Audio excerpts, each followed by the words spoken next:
podcast. Happy New Year. It's 2026, the year of the Doctor Who Drought, perhaps, but we're going to look into that shortly. My name is Jeff, as you will well know by now if you listen to us regularly. If you don't, hello, I'm Jeff. And over there is Paul. Good evening.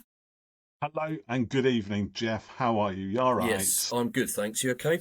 Yes, I'm good. Good, Yes, good. those of you who are watching on YouTube will notice that I'm wearing a Christmas jumper because we are recording at the tail end of Christmas. It's New Yes. Year's. Was it the day after New Year's Day? New Year's Day was yesterday, but we still got our Christmas tree up, so it's still Christmas as far as I'm concerned. So happy Christmas, everybody. Hope you had a good one. Happy New Year. All of that stuff. If you got any Doctor Who goodies from Father Christmas, let us know. We'd like to know what you let us know. Received. Yeah.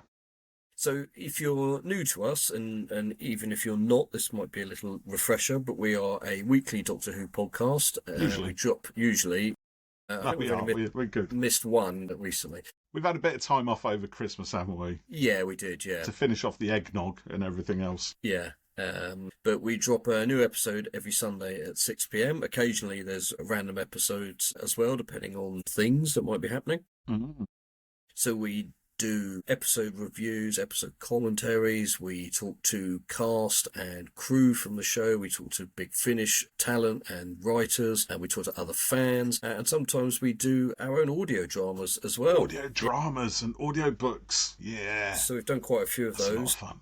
And we also do quite a bit about action figures, Doctor Who figures as well. And have people associated with that, like Al Dewar, on to talk all about that as well. So we do quite a range of things, don't we? Yes, we do.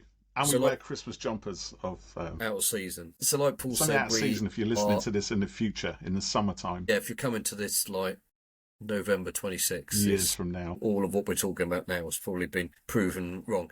But we're on YouTube, we're on your favourite podcast provider as well, and we also have presence on Twitter and Facebook and Instagram, and we also have a subscription option called Explorers, which is about £2.50 a month, I think. It's $3, so whatever the currency conversion rate is, but that gives you early access to episodes, bonus episodes, a special members badge, and just generally helps to support the podcast. So there's a link to that option alongside this podcast. So if you're interested in kind of getting involved a bit more and helping support us, please take a look at that. It'd be awesome to have you join the Good Ship Explorers. Explorers. So that. Let's we should do actually, yeah. So let's get into this. The New Year, New Who? ?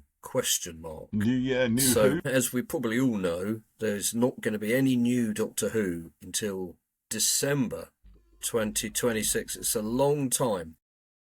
My goodness. Why is it such a long time? Well, because they only did 2 series. They filmed them all back to back, and they were probably hopeful that Disney were going to pick it up or something. Some kind of renewal or some kind of boost was going to happen on the back of Shooting Outwards' success. If your will balls it up, that's what will happen. Let's just be honest here. So, if you are new to this, right, just straight away, we're not massive fans of the last 2 series. I think we generally do like to look at the positive stuff in Doctor Who, regardless of what our own feelings are. But I think we both kind of struggled with these last couple of years. Don't hold it against anybody at all. If you've enjoyed it, then brilliant. We love you for that. I really haven't enjoyed these last 2 years at all. I think Shooting Out has been amazing. I think Millie Gibson's been amazing.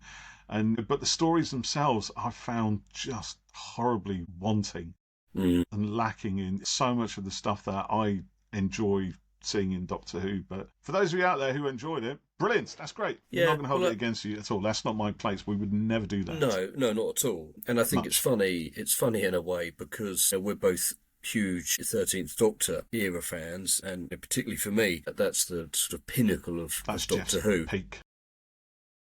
But we spent a long time sort of having to defend it and, you know, the reasons we like it and things like that. And there may well be people who are in a similar situation with the Shooty. So we get it and we feel your plight, as it were. And I think, like Paul said, Shooty, excellent, always brilliant, great fun, really good, bubbly, lively Doctor, great ambassador for the show, Millie and Verada as well, excellent. Possibly, I've talked about this on the podcast before. I have a biased Huge inability bias, to actually. move on It's a from massive 13. bias. You're still in mourning from Jodie's Doctor. I don't know how many years ago is it now? Yeah, it's a while ago now, isn't it? It's a good few years now, yeah. But the stories, they just, it just didn't do it for me. And that was quite, I did struggle with that, didn't I, Paul? I felt like, I always liked Doctor Who. I always enjoy it. And, some more than others, of course. But I found it really hard to enjoy it. I think you liked season 2. Season 2, I'm saying yeah. season because I never remember if it's season or series now. The second lot, I mean, that one, I thought... Season 15. Yeah, there was whatever. Number of absolute bangers in that series. So you say, yeah. I mean, I enjoyed The Well. Yeah, The I Well, think that was excellent. about it, really. I think that was the only one I really enjoyed. It ended. It didn't go anywhere, did it? No. We Very thought we were going to see the return of Susan. Susan Foreman was kind of flashed up a couple of times. That was a little bit exciting. And it's That clear didn't go anywhere. Well, I mean, from what I've gathered, there was more planned with Susan because, getting Carol Ann Ford back along to then basically only ever was a... And it might still happen. Who knows? Well, maybe, but it's quite She's been in Big Finish, hasn't she? Carol Ann Ford. Yeah. She's got her own kind of narrative arc. But you finally get her back on the main show and waste it. So that was a shame. And then, of course, at the end of the series... Rudy reappeared for 3 minutes and was better that was than quite the entire... unexpected and beautiful. Yeah, but better than the entire 2 seasons prior. But Shooty regenerated... Come on, you enjoyed Lux. I remember you putting up a very spirited reading of Lux, which The Well was really good. Could not stand. No, I will you never like watch that episode again as long as I live. But then Shooty regenerated into Billy Piper. Oh, God. And I also had Is that a shock thing? Do you think that's going to go anywhere? Because this is part of the future of Doctor. You kind of brought us around full circle now. Yeah. Is Billy going to be a genuine Doctor? And if so, more than the one show, the one Christmas special that's coming up? Because she's clearly going to be the Doctor, probably, in that. Well, there's a lot of... Will she last the series? Will she last the episode? I doubt it. Or is she just a bad wolf interim, a watcher? Well, I think there's a lot of clutching at straws to say, there was a shot of the TARDIS glowing, so it's clearly bad wolf energy, and come on. But we had, So I thought we had closure with the whole bad wolf thing in Dave the Doctor. Because she came back, Billy Piper came back there as the moment, the great Time Lord super weapon, which I thought was fabulous. Yeah, that worked brilliantly. I loved the concept behind that, and I loved the reason that it was Rose's kind of.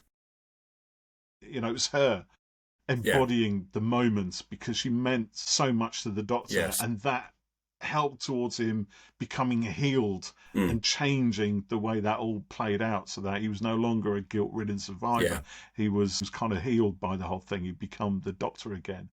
I thought that was great. That made beautiful sense. Yeah, but that was fantastic. Just having Billy Piper for lols, just to create a kind of shock ending after we get that brilliant moment with 13th and the 15th Doctor. Yeah. Well, it's a bit like, for me, when they brought back Tennant as 14, I thought... Yeah, I wasn't happy with that either. No, I tried to give it the benefit of the doubt at the time, but it just... If you dial back and look at those podcasts where we reviewed The Power of the Doctor after watching it, I think you were really dismissive of it, and I was like clinging with my fingertips to a cliff top, a cliff edge, trying to find some reasoning for it, and actually none of that came true at all, really. None of that was... It was just literally because Tennant was available, he wanted to do it, and why not? Yeah. Fair enough, I suppose, but it cheapened the whole thing for me.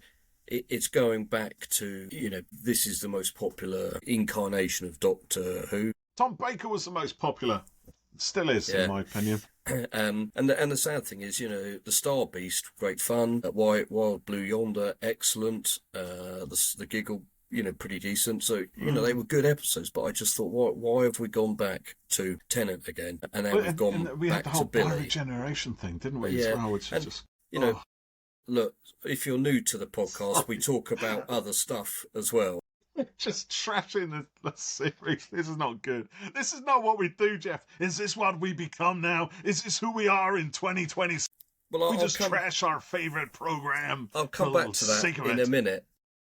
Yeah, we do. If you're a Marvel fan, you might have seen the various Doomsday leaks. Well, not leaks. Chris Evans is returning as Steve Rogers. Yeah. Chris Hemsworth as Thor. After they'd gone through all the trouble to build up a whole new Marvel ensemble. Yeah. And the last few years. So to me, on that side of things, Robert Downey is playing Doctor Doom. So as long as they don't go, look, you look just a bit like Tony Stark, he's playing a different character. So that I can kind of get behind. But exactly like you just said, Paul, they built up a whole load of new characters, Yelena, Shang-Chi, the Fantastic Four would be brought into it. And it feels it's reductive in a way to go back. Oh, well, we've got to go back and we're going to hang Doomsday on a tiny little plot point from Endgame and build it all around that. I will admit that there was a sort of seeing Evans again, thought that is quite cool. You're a massive MCU fan, I am a big, but you love those. I do love it. If you can see my little MCU shelf here. There's something for me about going backwards too much with things, too much nostalgia. This was the good times for Doctor Who. Let's have Tennant. This was the good times for the MCU. Time for some, everybody. Yeah, that's the thing. But some people, that's their thing. For me, I love 13th Doctor, but I'm still watching the show. I don't feel that like it didn't quite click for me. And as I said, I suppose there's people who probably feel like the MCU didn't. It wasn't the same after Evans and Downey and Hemsworth and stuff left. But the thing is, I do think things need to keep moving forward. And they did with Shooty. It didn't quite work, didn't connect for me, but it did for other people. So the Doomsday thing, I'm sure we'll talk about that more. And I do reserve the right later in the year to go, it was awesome. Play that card, ladies and gentlemen. I hope the rumour about Yelena saying Avengers Assemble is true. But I think we got a lot of great characters. We don't need to go back to the golden. Are we talking about Doctor Who now or Marvel? Both. Both. Okay. Yeah. So by the way, we did actually do a Marvel MCU podcast a little while ago before this one. So we'll reserve that right to talk about it in this one. Well, we do talk about other things as well. So, Billy, I think it was a bit of a cheap hoot at the end, which has pinned them into a corner because they got to get out of it. Russell claims he knows what the script is, but I've seen other sources say he's got no idea what he's doing, and it's he did this thing, she did him a favour, and like I said, they've got to now fix it and get out of it. So for me, it's a really, it's the Tennant return was bad enough, and this is now, it's too much reliance on nostalgia, basically. But what I hope is that we have Billy's a good actress. I hope we have a great fun episode. I hope that, she will probably only do the one episode. I can't see Billie Piper committing to, 8 episodes or even 3 episodes. She's doing Wednesday and she's busy and, so I don't know. I hope it will be good. Like I hope that, the Shooty stuff will be good. But yeah, I suppose I feel burnt and disappointed, Yeah. So, okay, so if Billy's not going to do the Doctor beyond the Christmas special, then who are we going to get as the new Doctor? Matt and Smith. Are we going to see an announcement soon this year, or are they going to try and keep it as quiet as they can for as long as they can? That's a good point, yeah. I mean, normally it's announced quite some time in advance, isn't it? So, yeah, if someone was going to be taken over, you'd probably know. But then, is the wording on that press release was that Russell has agreed to come back and write the Christmas special, implies that effectively he was done with it and he's, agreed to come back. Please come back, Russell. We've got nobody else who can do Doctor Who. Nonsense. And that's as well as a good point. Is he finished? Is someone else going to take over? Because I think, let's be honest, Russell's grand return to save the show was anything but, I think. To be fair, I don't think Russell ever put himself as the saviour of Doctor Who or anything like that. I think that's a lot of media storm. Yes. Just kind of a whirlpool around him because he is such a big character and he's so well known. And, his works are so well loved. And they are generally really successful. Yeah. You can't take it away from Russell that he did bring the show back in the early 2000s. And nobody ever thought it could ever happen once we'd seen the end of the old classic show, Yeah. really. And And what he Russell did was the was only brilliant. man at the Yeah. time who could do it, and he brought it back in a way that was the same but different. And I Yeah. think this goes back to what you were saying. He'd actually moved it on. He'd taken all the elements of the classic series, all the stuff that he loved as a kid growing up and watching it in the 70s and 80s, but he merged it with everything that was happening in TV at the time. The kind of faster paced American 45-minute shows that the Buffy, the Smallville, all of that kind of stuff. And he brought that into Doctor Who. He gave it much bigger production values. The team were behind him, and it was just an explosion of colour and sound and energy on screen. But then it kind of evolved, didn't it? It moved Mm. on with Stephen Moffat. It became slightly different. We had a Mm. few Doctors since, and we had Jodie's era, which again is my favourite of the modern series, like yours. And it's much more contemplative, perhaps a little more introspective. It's much more human. I found it much more Yeah. grounded. There was a lot of sci-fi stuff. We had the brilliant Flux, which is pure sci-fi fantasy energy from start to finish, and a real roller coaster. But at the heart of that, and even the Legend of the Sea Devils and the Power of the Doctor, 13th Doctor's run was always about Hum, humanity. hum, What is it that makes us tick? What are the small moments that impact the bigger, the bigger events? It's that's what I loved about it. mm. But then, of course, as soon as that finished, we had, like you said, we had David Tennant in costume, and it just seemed to just suddenly everything that Stephen Moffat and Chris Chibnall had done was almost wiped away Well, after that literally. tear-jerking Yeah. moment on, at the end of Power of the Doctor, and Yeah. Literally burnt it just away. felt to me like it was so cheap.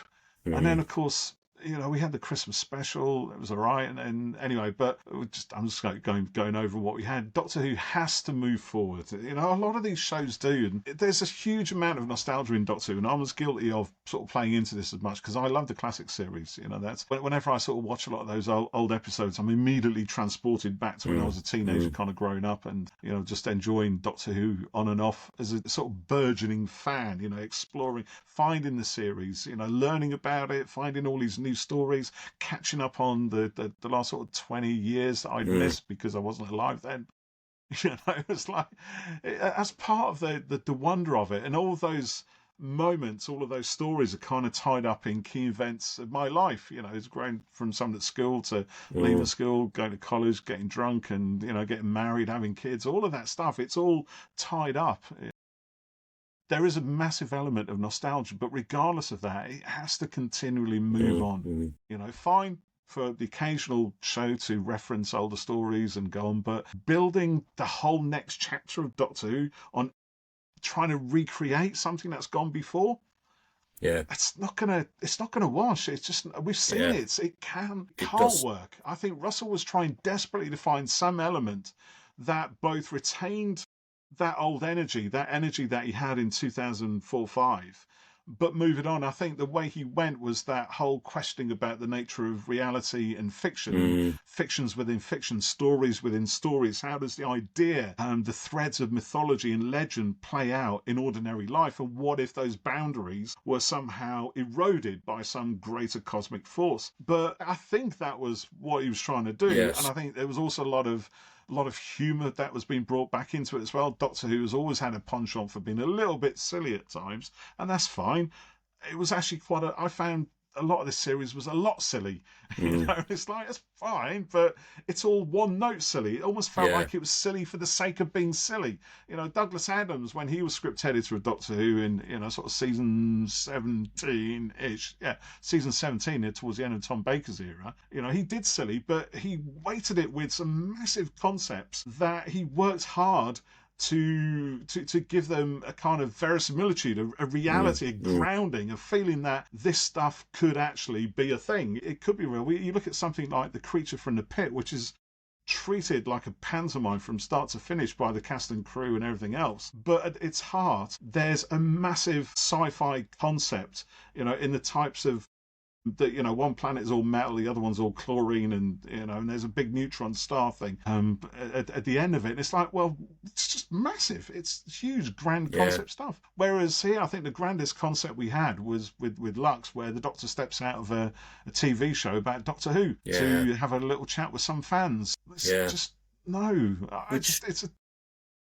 It I didn't wash liked for me, that. mate. It didn't wash for me.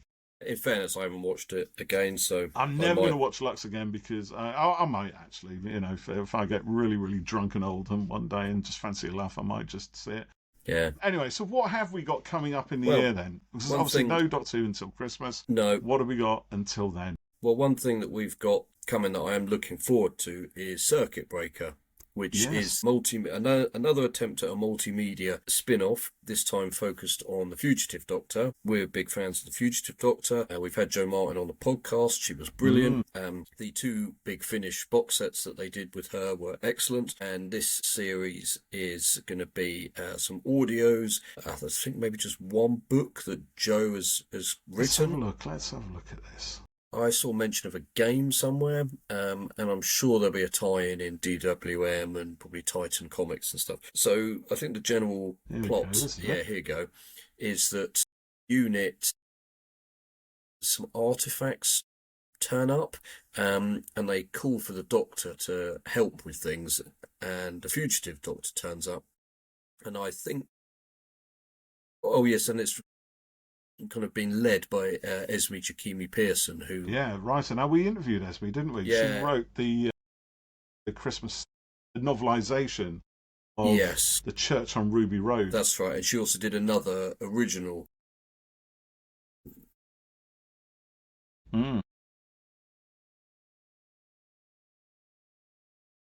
She also told us when we interviewed her, she had been working with Chris Chibnall to do a multimedia event with 13 and it didn't happen. So I wonder whether this is sort of evolved from that. And it says somewhere that each of these items that turns up is sort of connected to a Doctor. So I wonder if there'll be sort of a central fugitive element, and then she works as a framing device to feature the other Doctors in an adventure.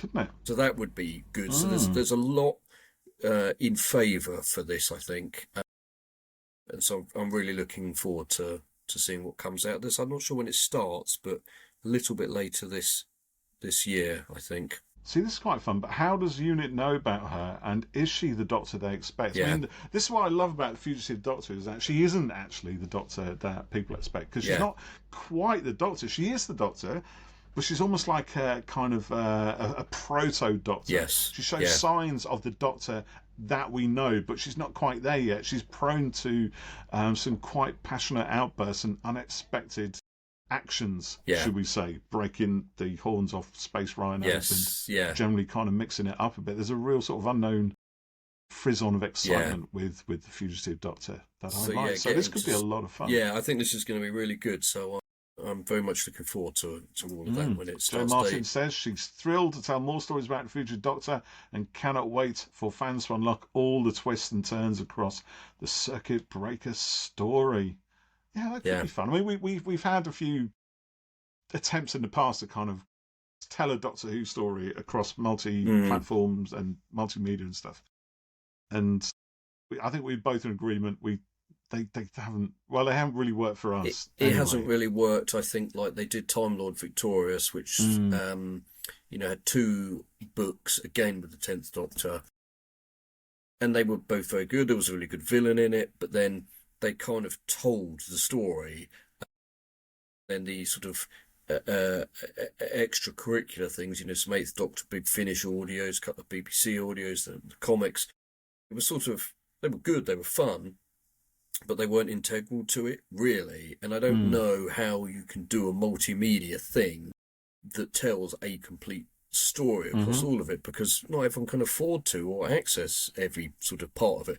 So hopefully with this, I think if they're doing it like, there's a book with a Fugitive and a Big Finish series, then maybe there's a comic that features another Doctor, and then maybe another book that features another Doctor. They can be quite good standalones, which I think could work quite well for it. But, they basically, it needs to be good. It needs to be good. Yeah, essentially. It needs to be good, ladies and gentlemen. Yeah. You heard it here. So, I mean, we've got the BBC Doctor Who website up along with a whole bunch of ads. Honestly, they do my head in these sort of things. So what else have they got on here then? There's a few announcements that have kind of been coming out, haven't there? So, okay, so we've had we've had the war between the land and the sea, which we didn't cover in a huge amount of detail, but that's coming out on DVD and Blu-ray pretty soon, February 2026. So if you enjoyed that, that's quite a good thing. I'll watch it on iPlayer. I'm not sure if I've really got the energy to buy it on Blu-ray. I'm not sure again. You watched the first episode, didn't you? I watched the first one and I thought it was good. Yeah. But I wasn't overly sort of fussed to watch the rest of it. The general concept of it didn't particularly appeal. And I've seen sort of progressively kind of it gets weaker as it goes on. I mean, I would need to watch it and make my own mind up, but it just I don't feel an urgent need to watch it. To be fair, I mean that's kind of how I did stick through the whole 5 episodes. I thought there were going to be 6, but there were only 5. Yeah, so I don't read press releases usually and stuff like that. I just prefer to find out. But I did find that it did get better.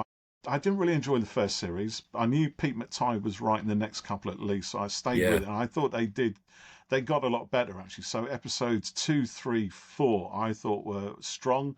4 was probably the one where it started veering off more into the kind of romantic relationship between Salt and what was his name, Barclay. Yeah. And with the French surname, I can't remember now, but and I thought, I don't really care about him snogging a fish, really. I did quite like the political aspects. I quite like the fact that the Homo Aqua sort of represented Earth as a force of nature almost, right? And everything that we've been doing to the Earth over the last few centuries, particularly the last century, and which has had an impact on it, is thrown back at us by the Homo Aqua, and in quite vivid detail as well. There's with quite an impact. So there's a moment in episode 2, which you wouldn't have seen them, where they dropped all the crap that has been dumped into the oceans and the rivers right back into the cities, and it's very destructive. People die because they've got old fridges and cars and tanks, and even the Titanic kind of falling on them. So all this stuff is picked up and dumped in the cities across the world, and that was quite a good moment. And there was also a nice political thriller part of it as well. So there was kind of intrigue. There was a lot of backroom machinations between the European governments and the American government, the military and all that. There was a nice standoff between UNIT and the army. That was a lot of fun, but it didn't seem to go anywhere. It seemed to ditch all of that in favour of this romance between Barclay and his fish. So that was really disappointing. And okay, at the end of episode 4, it was kind of tense because they're fugitives again. She's got to dive back in the sea. He's got to go and find her, but he's hunted as well. But then in episode 5, it all just kind of frittered away, and I thought, well, who really cares? I mean, I'm not big on romance stories anyway. I much prefer the political thrillers. I prefer sci-fi and all of this sort of stuff. And that's really what I watched this for. If I wanted a romance, I would have gone to see a romance film that didn't involve a guy snogging a fish, probably. So it's like, I get it, but don't make that the focus of the story. Yeah. Surely, you're using sci-fi to tell a story. So what is it? Is it about a romance? In which case, why does it need to be sci-fi at all? Or is it about something which you can't tell in any other way by using any other genre? So it seems to be really kind of confused, a bit mixed. I love the tone of it. The palette was a little bit on the dull side, but it was all right. I've seen a lot worse out there, so that was okay. But in the end, it's like, well, And then we had this bit at the end where Kate basically just tells this guy to pick up his shit from the beach and points a gun at him for not doing it. And it's like, I love Kate Stewart. That was just a bit, I don't know. I've seen a lot of people take the piss out of that, and it's now become a kind of an online meme. But was that really the ending that this story needed? I don't know. Maybe, it's the one that was signed off at the end because obviously Russell T Davies can do no wrong. So that is part of an issue, I think, as well. The fact nobody kind of questions or edits the stories, I don't think. Yeah. Nobody says to him, Russell, are you sure about this? You absolutely 100% this is the way to go, because I think I've got an idea which actually might be better than this, or whatever. So I think that's a bit of a problem we've got as well, and it's not Russell's fault. It's just maybe it's that he's at the top of the pyramid and nobody can kind of oversee him. He's got, if he could appoint someone to oversee his stories in the way that he, as a script editor or producer, might oversee others, then great stuff. And maybe that happened with The War Between Land and Sea, or maybe it didn't. Pete McTighe and Russell maybe worked in completely different areas. But anyway, so if you enjoyed that, that's obviously coming out on DVD and Blu-ray soon.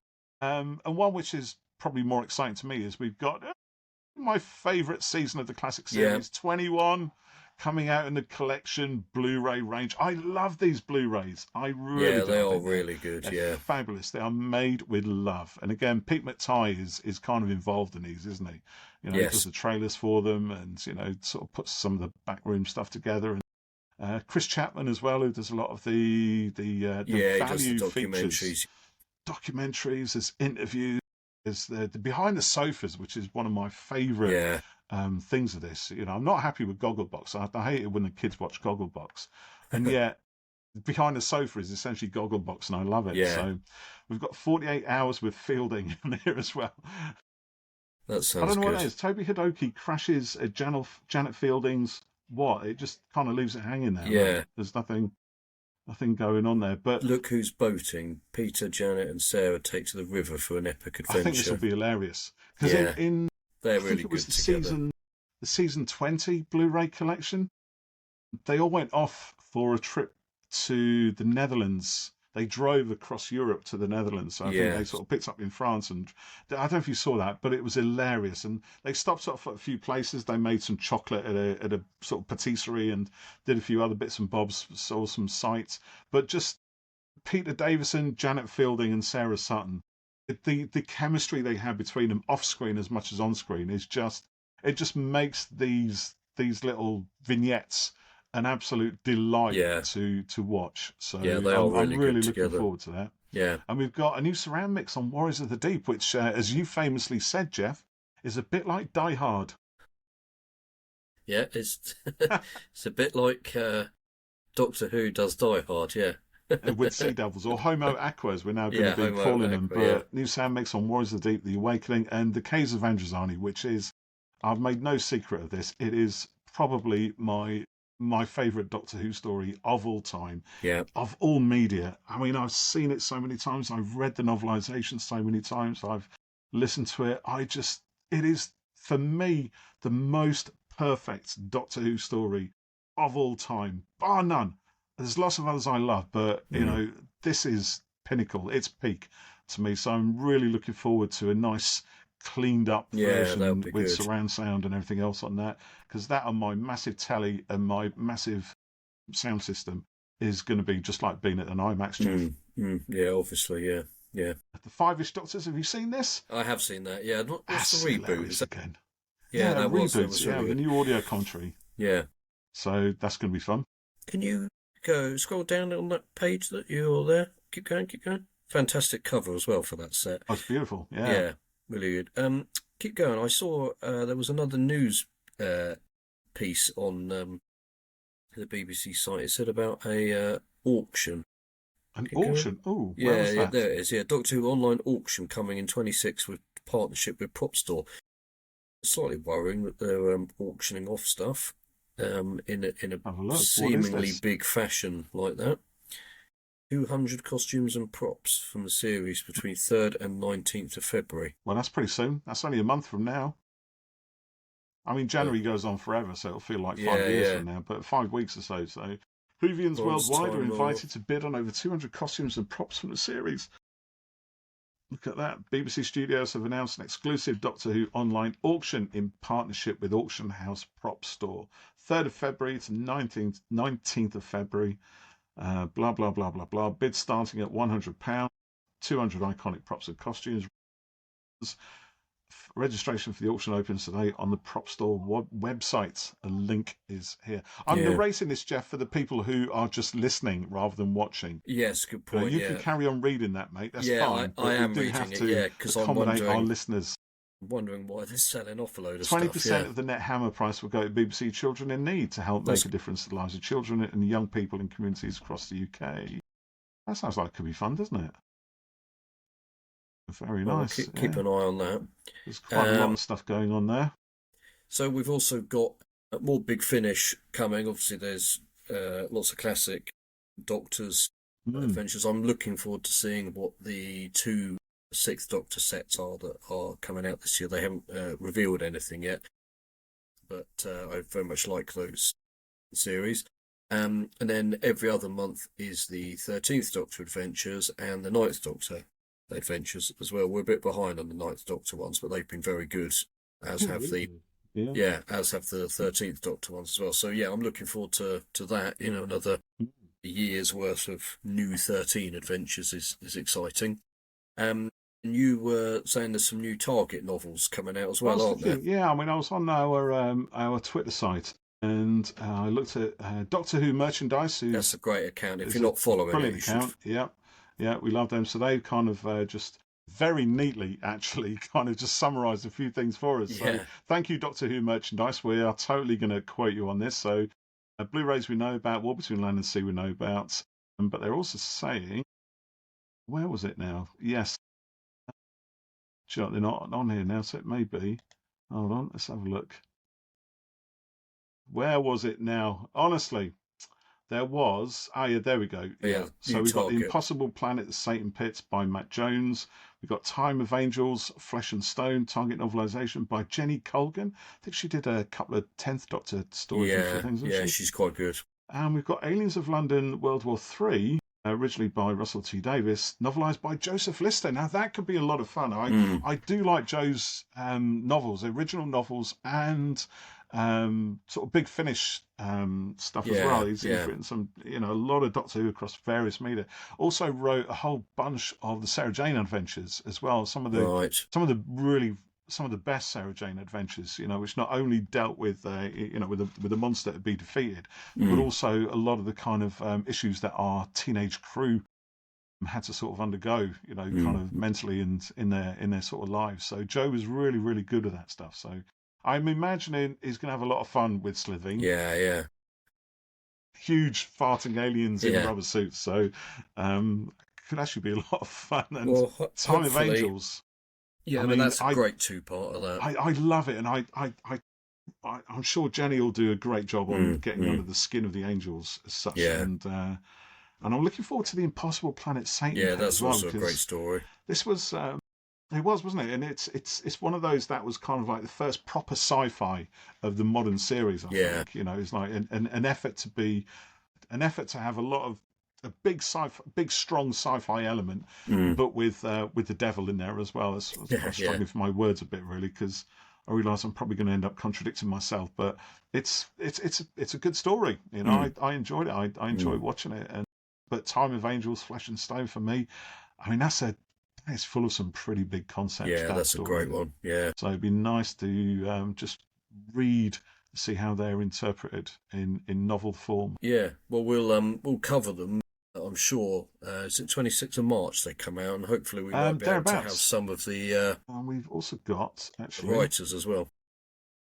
We've also got because we are in January, I believe. Big Finish are calling it Meganuary. Oh yes, yeah. I'm just finding it because I had it on our.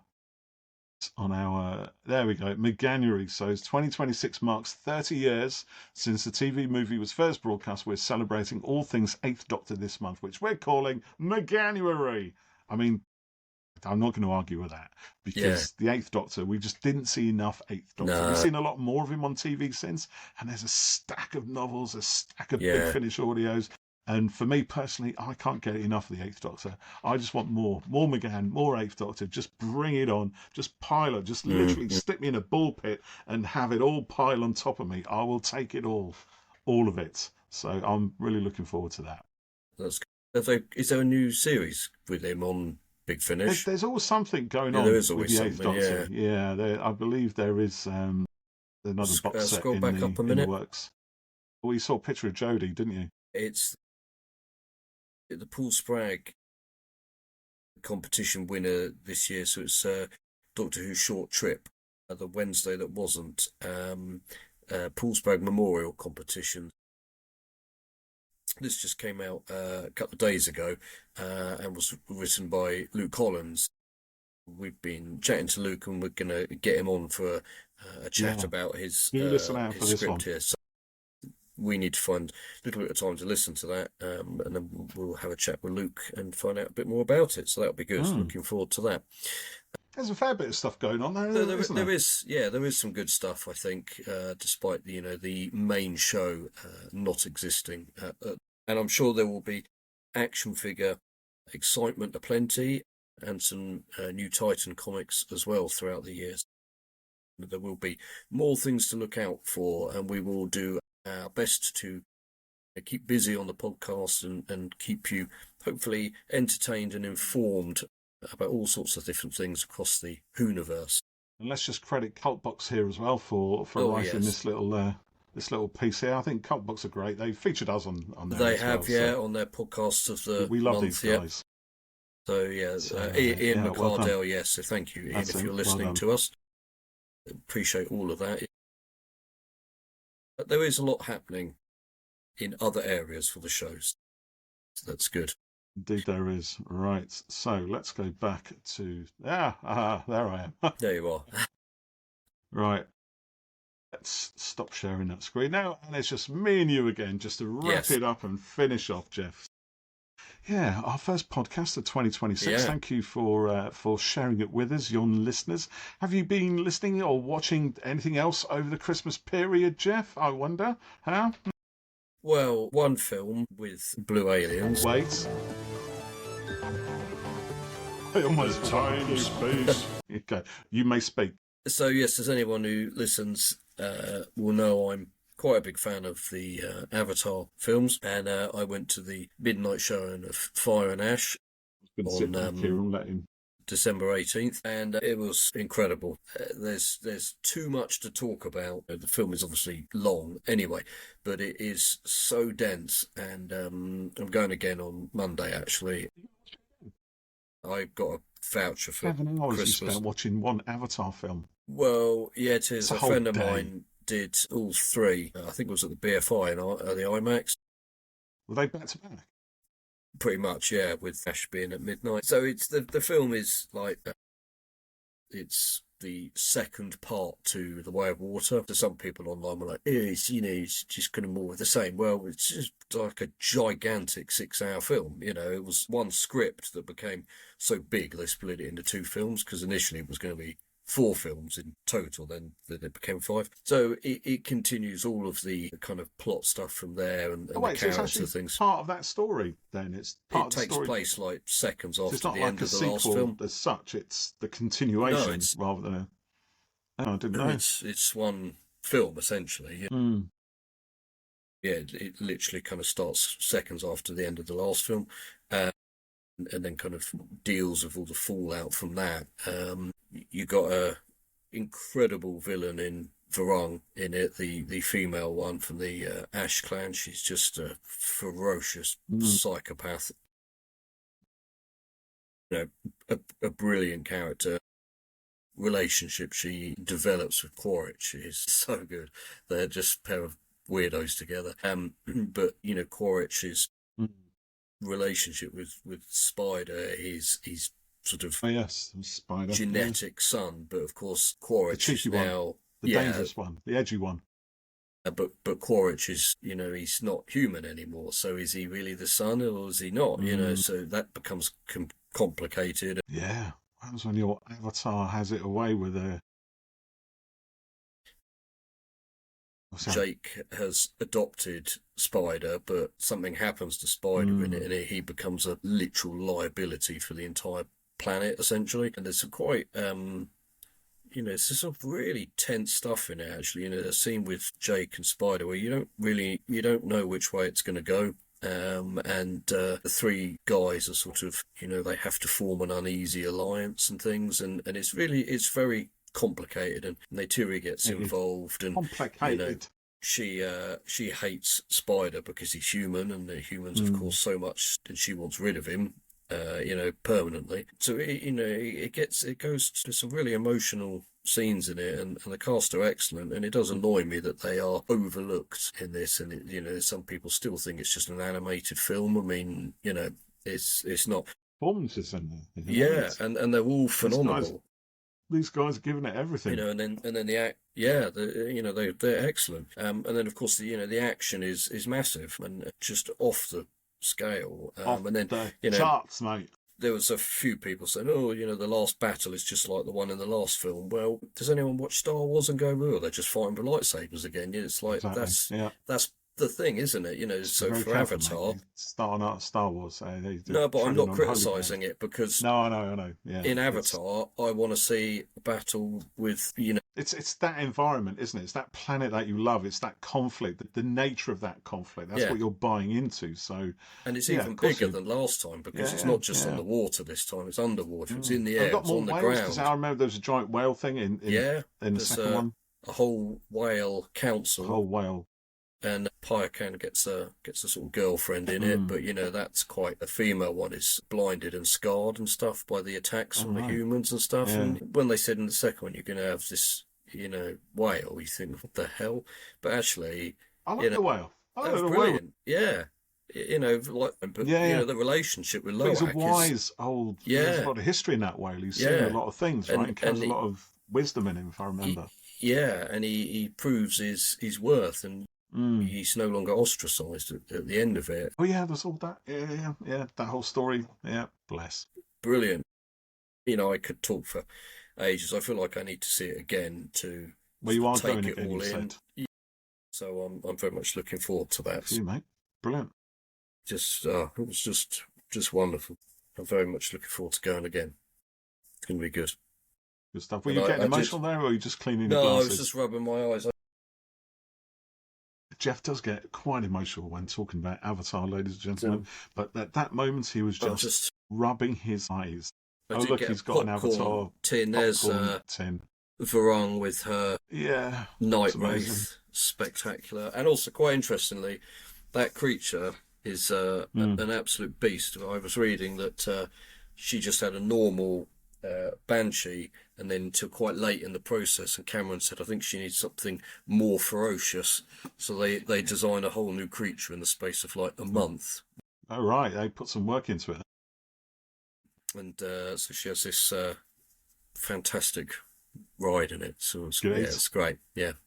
So what about you? I mean, nothing else really matters other than that, to be honest. No, not really. No, obviously not. I've been playing my Nintendo Switch that I got ages and ages ago. Oh yeah, I remember you got that. Yeah, I got 2 games for it. I got Mario Kart for my birthday, and I got Legend of Zelda, which I love the Zelda games ever since the Ocarina of Time. Yeah, I played that one way back when on the was it a GameCube, or was it even before the GameCube? Can't remember what that one was on. It was before GameCube. It was what was it? The N64. Crikey, that's what it was, with the funny joystick. Yeah, it was that. And I loved it back then, and I haven't played one for years because I haven't had a Nintendo system for years, really. And I got this Switch last year. It took me a whole 15 months to actually get a game for it, and I got 2, and I've gone back into Zelda, and I kind of forgot how much I just love those games. Yeah, my son loves them, and he's just started playing Tears of the Kingdom again, despite having already done it once at least. But the other day I took the girls to the toy store, and we had a look through the boys area, and there was a little Zelda Link figure. Oh yeah. And Ethan had long wanted one, so we hadn't seen them before. Yeah. So I got it for him. So he was Hero quite chuffed with that. Hyrule. Yeah. So he's well into it. Yeah. So it's good. Yeah, it's all good fun. Yeah. This has been good chat. So hopefully, if you're listening or watching, you stuck through to the end. So let us know what you've been watching or reading or playing lately. We would like we'd like more engagements. Do get involved. We want to hear from you. We want to know what your share thoughts us among are. your friends. Yes, please do. If they want to listen to another Doctor Who podcast, here we are. Hi, everybody. Hello.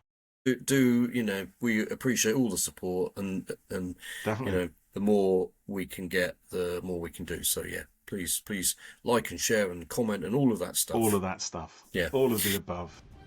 Well, thank you for listening and watching, and we'll catch you next time on Who Corner to Corner. See you next time. Happy New Year, everybody. And you. Bye for now. Bye.